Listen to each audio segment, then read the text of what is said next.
Ma'am வணக்கம் ma'am. வணக்கம் ma'am, இன்னைக்கு அண்ணாமலை அவர்கள் அபிஷியலா பிஜேபி கட்சியில இருந்து வெளியே வந்திருக்காங்க. புதிய ஒரு இயக்கமும் ஸ்டார்ட் பண்ணிருக்காங்க. அந்த இயக்கம் கட்சியாவை மாத்த போறேன், இளைஞர்களை அரசியல் வயப்படுத்தி அப்படின்னு சொல்லியிருக்காங்க. உங்களுடைய பார்வை மேம்? ஃபர்ஸ்ட் பர்சனலி எனக்கு ரொம்ப வருத்தம் தான். ஏன்னா திரு அண்ணாமலை அவர்கள் இப்பதான் சமீபத்துல நான் கொடுத்த நம்ம தாமரை டிவிக்கு நான் கொடுத்த இன்டர்வியூல நான் சொன்னேன் எந்த ஒரு ஃபேஸா திகழ்ந்தாரு அப்படிங்கறத. சோ பர்சனலி அவர் இந்த மாதிரி ஒரு டிசிஷன் எடுத்ததை நினைச்சு எனக்கு வருத்தம். ஆனா அது அவருடைய personal choice. That is a decision between him and the heads of the party. So I respect it. நான் மதிக்கிறேன் அவரோட டிசிஷனை, நான் மதிக்கிறேன். நீங்க ஏன் அந்த டிசிஷனை எடுத்தீங்கன்னா நான் கேள்வி கேட்க மாட்டேன். எனக்கு வருத்தம். ஆனா ஓகே, உங்க டிசிஷனை நான் மதிக்கிறேன். Always wish him well in whatever he wants to take up and do in the future. அது இயக்கமா இருக்கட்டும், கட்சியா இருக்கட்டும், whatever it is, I will always wish him well and pray for his success எப்போதுமே. நிச்சயமா. ஒரு விஷயம் முக்கியமா சொல்லியிருந்தது என்ன அப்படின்னா, கருத்து வேறுபாடு கடந்த 18 மாசங்களா எனக்கு இருந்தது அப்படின்னு சொல்லிட்டு, என்ன மாதிரியான கருத்து வேறுபாடுகள் மேம் அவருக்கு இருந்தது? எனக்கு அது சத்தியமா தெரியாது. ஆனா இது வரப்போகுதுங்கிறது ஓரளவுக்கு நான் வியூகிச்சேன். இது நடக்க போகுதுன்னு. ஏன்னா நம்ம எல்லாருடைய மூவ்மெண்ட், எல்லாருடைய பேச்சு, எல்லாருடைய பாடி லாங்குவேஜ் நம்ம பார்க்கும் போது யூ ரியலைஸ் என்ன நடந்துகிட்டு இருக்கு அப்படிங்கறது. சோ இது நடக்கும், இன்னைக்கு நடக்குமா அப்படிங்கறது என்னால யூகிக்க முடியல. அதனாலதான் நீங்க போன தடவை இந்த கேள்வி என்ன கேட்ட போது எனக்கு அப்ப பதில் இல்ல.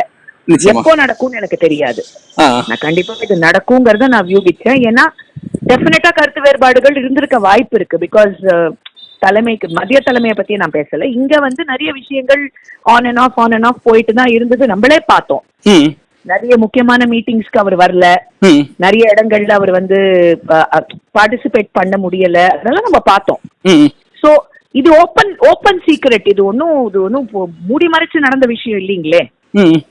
சோ அது நம்ம பார்த்துக்கிட்டு தான் இருந்தோம். அதனால கருத்து வேறுபாடுகள் இருந்திருக்க வாய்ப்பு இருக்கு. தட் இஸ் எங்க வேணாலும் அது நடக்குமே. அதிமுகங்கிற கட்சி ஆரம்பிச்சதுக்கு காரணமே கருத்து வேறுபாடு தானே. நிச்சயமா நிச்சயமா.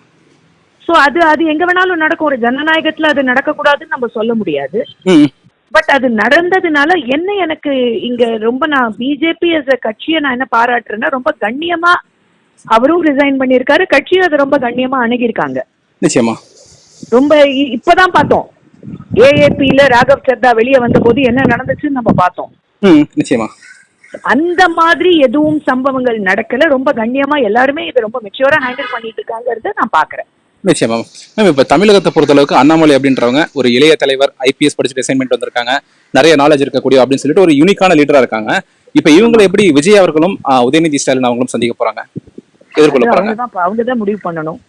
இப்போ நான் சொன்னேன், fresh blood, young blood, generational shift in Tamil Nadu politics நடந்துகிட்டு இருக்கு அப்படிங்கிறதுக்கு இதுவும் ஒரு எடுத்துக்காட்டு. இப்போ அண்ணாமலை தனிப்பட்ட முறையில இப்போ ஒரு இயக்கம்னு ஆரம்பிச்சு அதுக்கப்புறம் அது கட்சியா மாறுங்கிறதையும் சொல்லிட்டாரு. டெஃபினெட்லி அந்த கட்சிக்கு அவர் தானே தலைவர். நிச்சயமா. அவர் ஒரு கட்சி ஆரம்பிச்சாருன்னா அந்த கட்சிக்கு அவர் தான் தலைவர். நிச்சயமா.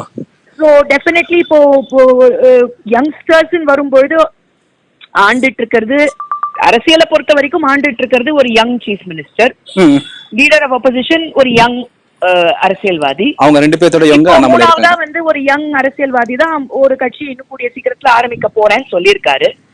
சோ டெஃபினெட்லி திஸ் இஸ் ஒரு பாரடைம் ஷிஃப்ட் இன் தமிழ்நாடு பாலிடிக்ஸ் தான் நான் பாக்குறேன். நிச்சயமா நிச்சயமா. இப்போ இதுக்கப்புறம் விஜய் விஸ் அண்ணாமலை தான் இருக்க போகுது அப்படின்னு சொல்லிட்டு நிறைய பேர் கருத்து சொல்ல ஆரம்பிச்சிருக்காங்க. உங்களுடைய கருத்து என்ன மேம்? அதெல்லாம் நம்ம இவ்வளோ சீக்கிரத்துல நம்ம சொல்ல முடியாது. Vijay is already become CM.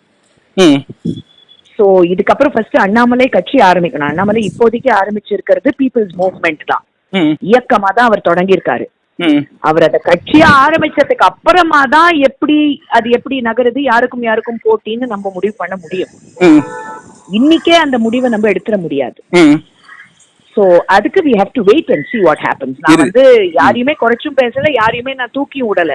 ஆனா இப்ப இருக்கிற அரசியல் சூழல்ல விஜய் சிஎம், உதயநிதி LOP, அண்ணாமலை ஒரு பீப்புள்ஸ் மூவ்மெண்ட் ஆரம்பிக்க போறாரு. நிச்சயமா. அவர் அத கட்சியா மாத்தி அதுக்கப்புறம் அந்த கட்சி எப்படி இயங்குதுங்கிறத பார்த்தப்புறம் தானே யாருக்கும் போட்டின்னு நம்ம முடிவு பண்ண முடியும். நிச்சயமா நிச்சயமா. இன்னைக்கு எப்படி அந்த முடிவை நம்ம எடுக்க முடியும்? நிச்சயமா மேம். இறுதியாக ஒரு கேள்வி, மதுவந்தி மேம் அண்ணாமலை அவங்க கூட இணைவாங்களா? மதுவந்தி மேமுக்கு அண்ணாமலைக்காக மதுவந்தி மேம் என்னைக்குமே அவங்களுடைய prayers and wishes well wishes என்னைக்கும் உண்டு. ஆஸ் அ பிரதரா I always consider him a brother. அவர் வந்து is always a part of our ஃபேமிலின்னு தான் நான் நினைக்கிறேன். நிச்சயமா. ஆனா மதுவந்தி என்னைக்கும் கரிகால கட்டப்பா தான். ஓகே. மதுவந்தியோட கொள்கை பாஜக. மதுவந்தி இஸ் ஆல்வேஸ் அ பாஜக காரியகர்த்தா. நிச்சயமா நிச்சயமா. அவங்களுடைய அரசியல் பாதை எப்படி இருக்குன்னு பொறுத்து பார்ப்போம். எங்களோட இணைஞ்சு நிறைய கருத்துக்கள் அவருடைய அரசியல் பாதைக்கு என்னுடைய மனமார்ந்த வாழ்த்துக்கள் and prayers for is success.